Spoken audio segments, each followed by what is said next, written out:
The following program is an original production of WICC PBS Chicago. This week on In the Loop, cash crisis at CPS.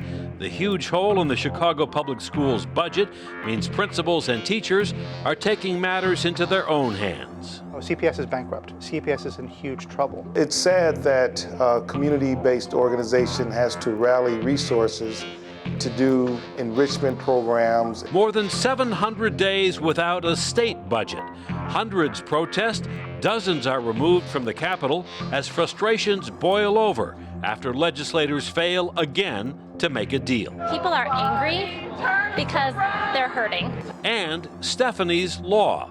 A mother fights for justice against her daughter's abuser. I changed as a person, as a mom. I changed that day, and Stephanie obviously has changed. Our whole family has changed. Stay with us for these stories and much more right now on In the Loop.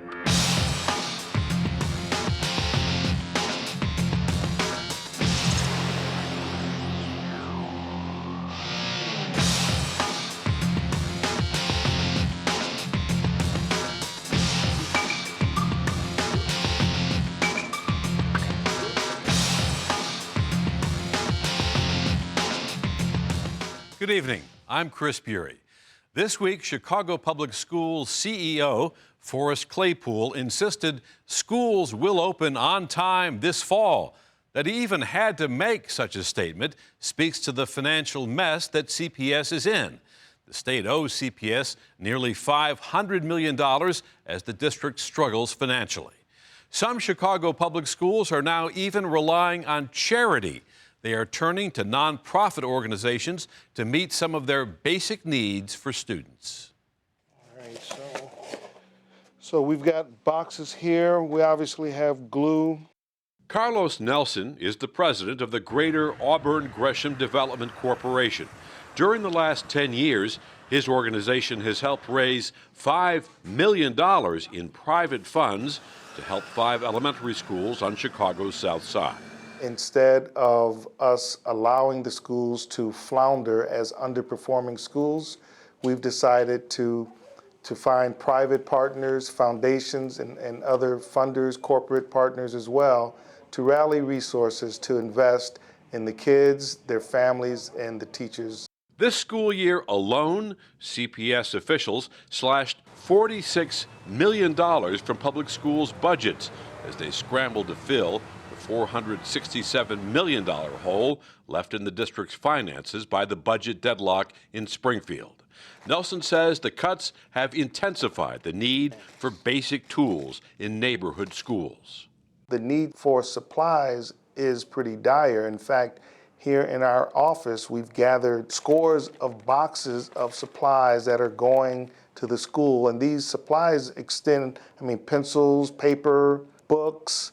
Sarah Karp, WBEZ Radio's education reporter, says without revenue sources, CPS has tried to borrow its way out of debt. It's pretty bad. So think of it like this. Chicago Public Schools right now is $9 billion in debt. And over the next month or so, the school district is going to go out and try and borrow $900 million more dollars.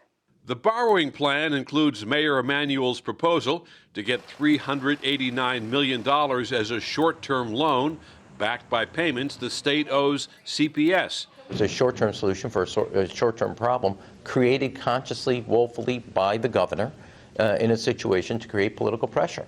But borrowing could come at a hefty price because the district's junk bond rating means the school system must pay much higher interest rates. It's expected that they will be paying a pretty high interest rate. Legally, they can't pay more than 9%. Ted Dabrowski, Vice President of Policy at the Illinois Policy Institute, says taking on more debt is only putting a Band-Aid on a much bigger problem. CPS is bankrupt. CPS is in huge trouble. The fact that they're taking payday loans just to make ends meet describes the problem. Yes, they want to blame the state for it. The state's not helping, but that's not the fundamental problem. The fundamental problem is that Daley and Rahm Emanuel never wanted to take on the contract costs and the number of schools they have, the amount of debt the school district has. They've tried to paper over it, and now they can't. One of the district's heftiest financial obligations is to the Chicago Teachers Pension Fund. CPS must pay $721 million for teacher pensions by the end of this month. Karp explains poor management by the past administration left CPS trying to catch up with this debt. Mayor Daley, the past mayor, he, for years and years and years and years, did not want to raise taxes. And one of the things that he did is instead of paying into the teacher's pension, he didn't do that. And so he used borrowing and not paying into the teacher's pension as money in order to keep the schools sort of afloat. But now all that's catching up to us. Experts warn CPS may be left with few solutions to survive this crisis, and all of them are politically unpopular. Borrowing and then raise taxes. Those are really the only two things that the school district can do. The amount that the school district could cut in order to make up this deficit is very small, probably. There are billions of dollars trapped in the bureaucracy of Illinois education.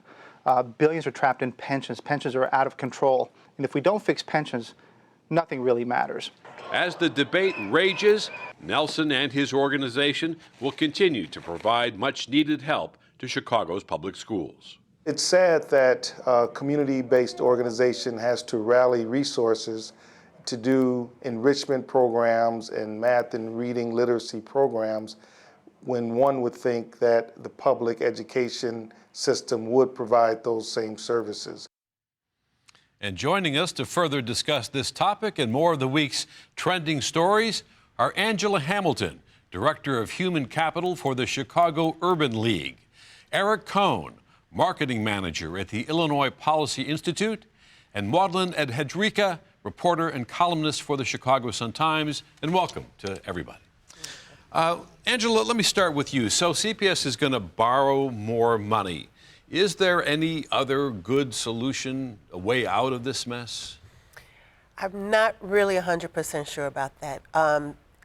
Illinois is one of the, in regards to funding, one of the most states that is inequitable in regards to funding for Black and brown students. It has been widely known that we just don't have the funds, and it's not across the board. So what has happened is that you have some students or schools where parents are able to raise the human capital, and then other schools are not. And so you see this disparity across all of the schools, and something really has to be done. And I do think that they have to restructure how they come about the financial aptitude in regards to how we pay for the CPS school. Eric, what about you? What do you see as other ways to solve this problem besides raising taxes or cutting into the marrow of the school budget even more? CPS already spends an enormous amount of money. The expenditure per child is about $15,000. We know there are plenty of other school districts out there that achieve better results with less money. As my colleague Ted Dabrowski pointed out in the video, pension costs, retirement costs are eating up an enormous portion of the budget.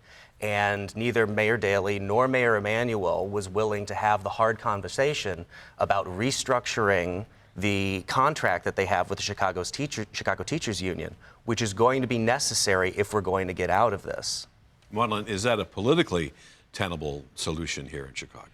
You know, it's been tried, and quite frankly, it ended up a disaster for the mayor politically with the school strike. And so I think that any mention of restructuring pensions is going to raise the same red flags with the union.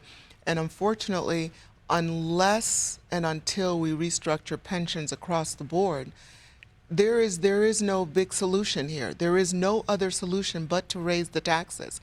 They cannot cut their way out of this mess. So they're borrowing their way out of this mess, as we saw, and the interest rate is climbing because we have junk bond status at CPS, and now that means for this new loan, they're going to pay about double what any of us might pay for our home mortgage. So property taxes have already gone up.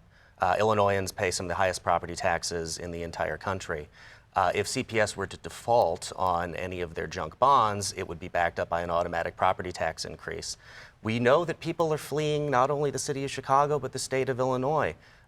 If people are looking at this and thinking, my taxes have already gone up, they're likely to go up more, I'm going to look at getting out of here.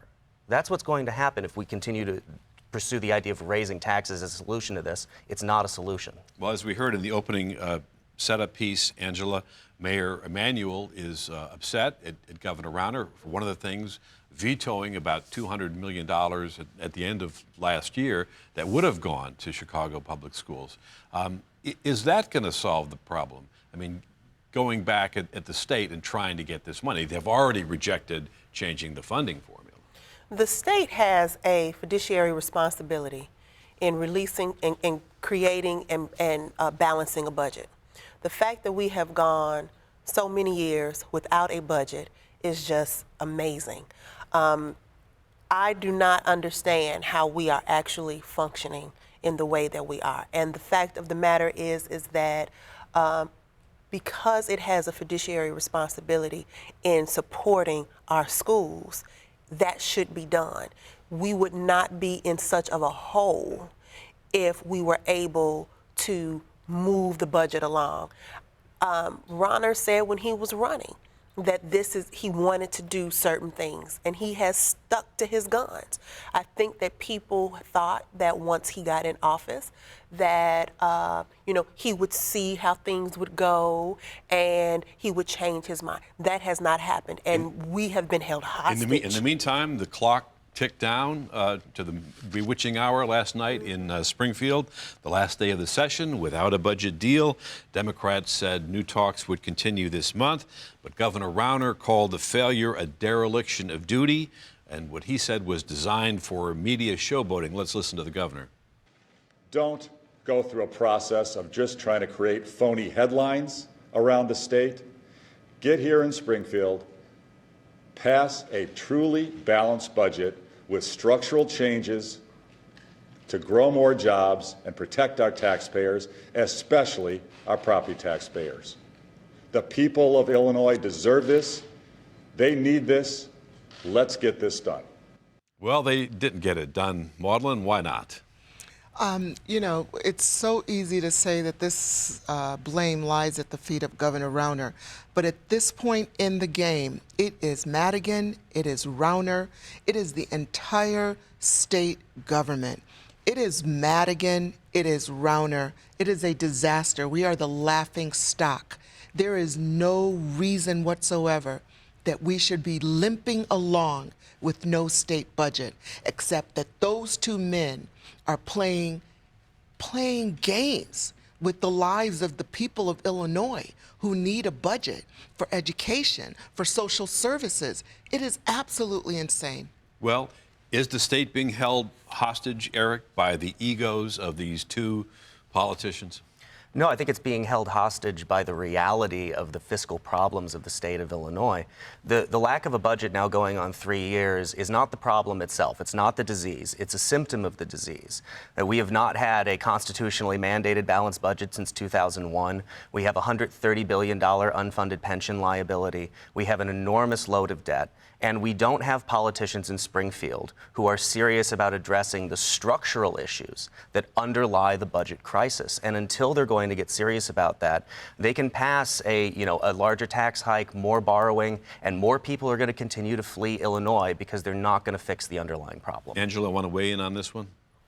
Yeah, I'm going to push back just a little bit on that one. People are fleeing. They were fleeing before the budget crisis, but it has actually increased in numbers, the amount of people that are leaving Chicago and Illinois. And a lot of it does have to do with the large taxes. And the thing is that I do believe that there are some politicians that are trying to be that wedge and forge a pathway. However, I think that, as Madeline said, that you have two forces that cannot agree and cannot see eye to eye on absolutely anything, it appears. And I do believe that we are being held hostage. And that is something that needs to, change. So it looks like we're not going to get a budget possibly until 2019 when the next governor is sworn in. And speaking of the governor's race, we had a development here with one of the leading Democrats, J.B. Pritzker. Story surfacing over the last couple days that he shows up on tapes with former Governor Blagojevich talking about perhaps getting the state treasurer's job in a conversation. The context of this conversation also includes possible donations from Pritzker. So, Maudlin, is this a big deal in the governor's race or not? It is a huge deal, and it will be Pritzker's Achilles heel. Eric? Yeah, this is absolutely a huge deal. There's a gulf of trust between people and politicians. We already know that. You raise the specter of Rod Blagojevich in this state, and you're only going to emphasize that. I don't know about anybody else who listened to the tapes the Tribune had of those calls. I felt like I needed a shower afterwards. It's the kind of, Pritzker's campaign said there's nothing untoward here.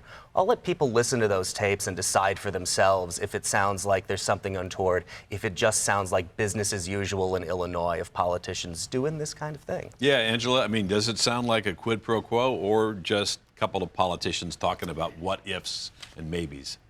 It sounds like a lot of quid pro quo. I think that Illinoisans are gun shy of the corruption that we constantly face ourselves with. I think it's early. We still don't know who all the players are going to be. So I think that we all need to be paying close attention to what's happening, and we need not forget each step along the way as we go up towards the election. As several of you have already mentioned, Illinois residents appear to be voting with their feet. Here in Chicago, the city has lost population for 3 years in a row, the only one of the top 20 cities to do so.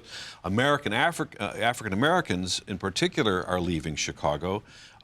Where are they going and why are they leaving? Maudlin, thoughts?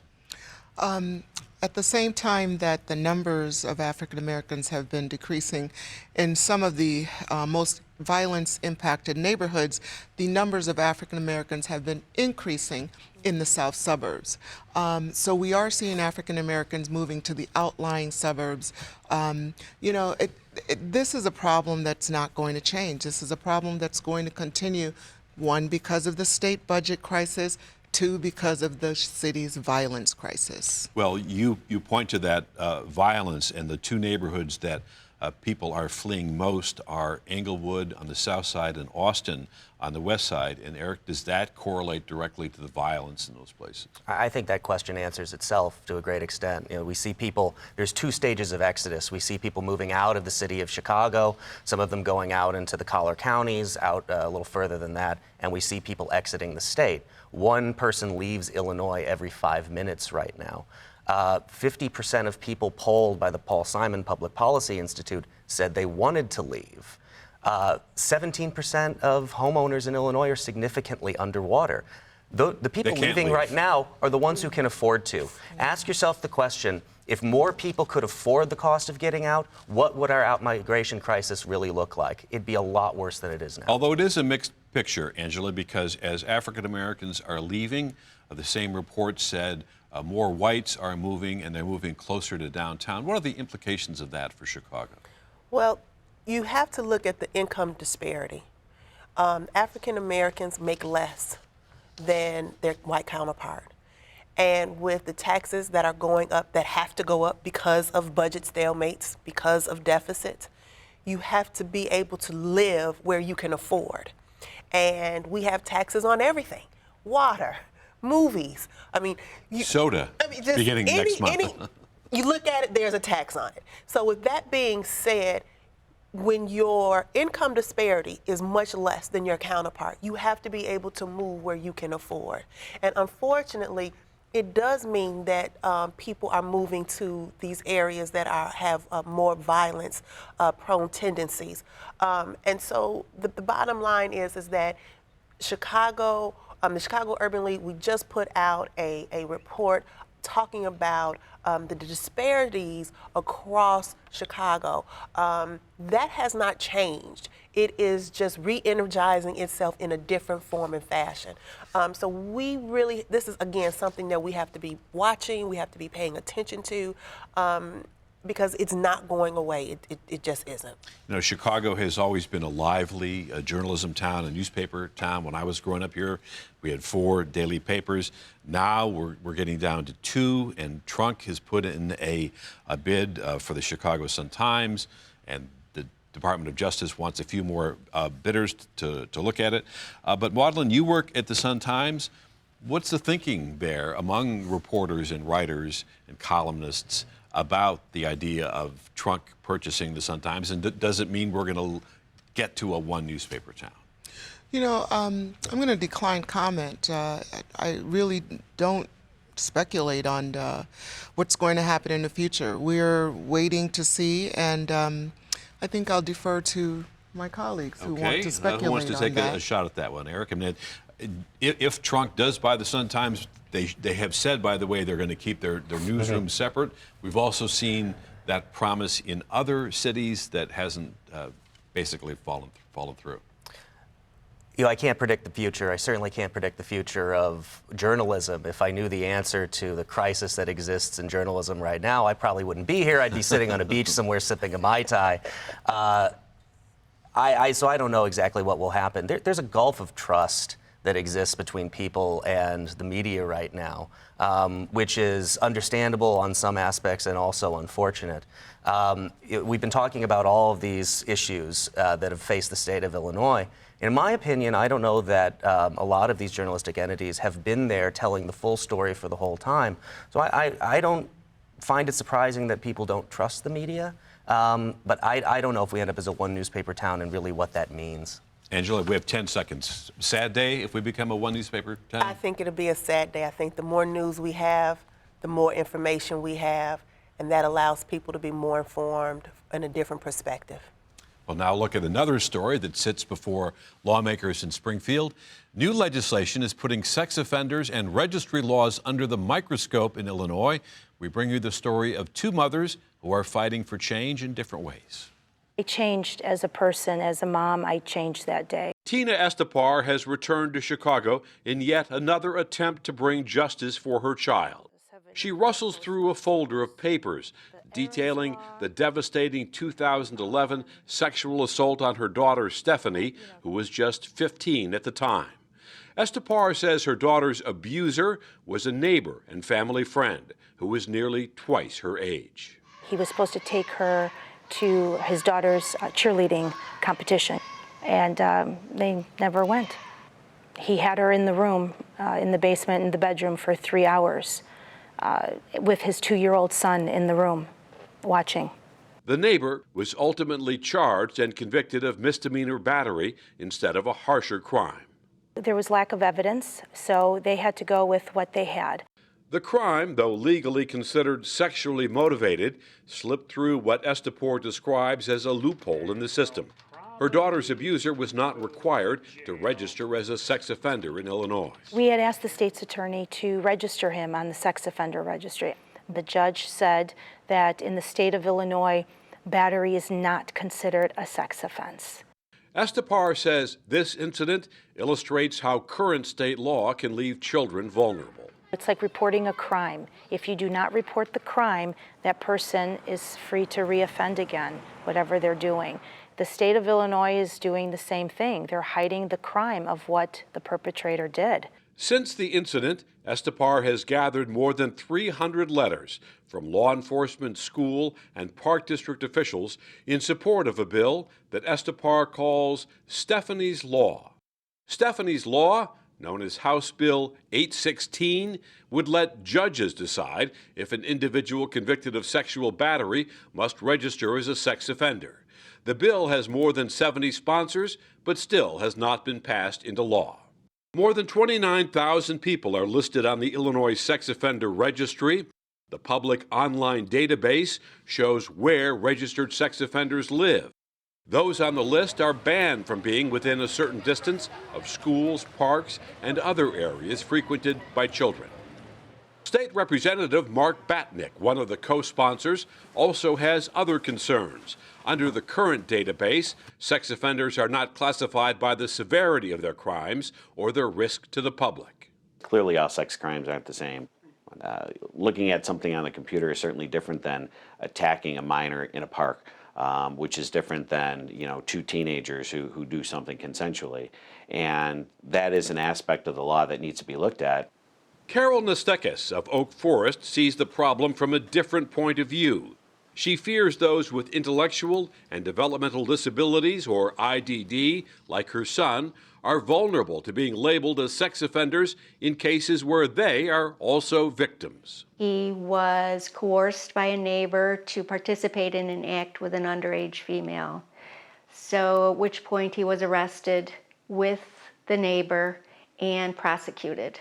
And he ended up on the registry for 10 years. Because her son has IDD and is unable to care for himself, and due to the sentencing, her husband and son had 3 days to leave their home and move away from the female victim in the neighborhood. My son does not understand any of what's going on here. So in court, he didn't understand what was happening. Carol Nastekis and Tina Estepar are two mothers on opposite sides of a complex issue, victims of a system that has failed their children. I don't want anyone's child to go through that. If I can help in any way so they're protected, that's my goal. That's what I want to do. That's what we all should do. And we're back with our panel. This is a difficult subject. What do you think? Should Illinois close this loophole and require those convicted of sexually motivated crimes to register as sex offenders? Wadley? I have to tell you, there's no way that you can watch that mother and not feel her pain. There's no way you can listen to Stephanie's mother and not understand why this loophole must be closed. Eric, at the same time, as we heard, the severity of these crimes and the context can vary pretty dramatically. Yeah, I mean, that's a heartbreaking story, and this is really out of my area of expertise. But there's an old saying that hard cases make for bad law often. So I'm not saying that it should or shouldn't be closed or how to address it. I just think that we really need a good deliberative conversation on it to know what we're really doing here. Angela, your thoughts? I'm in agreement. I think that we definitely need to look at the existing law. I think that we need to have some level of dissection, because it's definitely clear that some levels of people who are on the sex registry are not as severe, the crime that was committed, as others. So I think that a good dissection would be a good look for us to determine loopholes and how do we really determine what's in the best interest for everybody. On that note, I want to thank everybody very much for joining us. Angela Hamilton, Eric Cohn, and Maudlin Ehedrika. That concludes tonight's show. You are now in the loop. For more information on our show and guests, visit us at wycc.org and connect to In the Loop. Until then, I'm Chris Bury. Good night.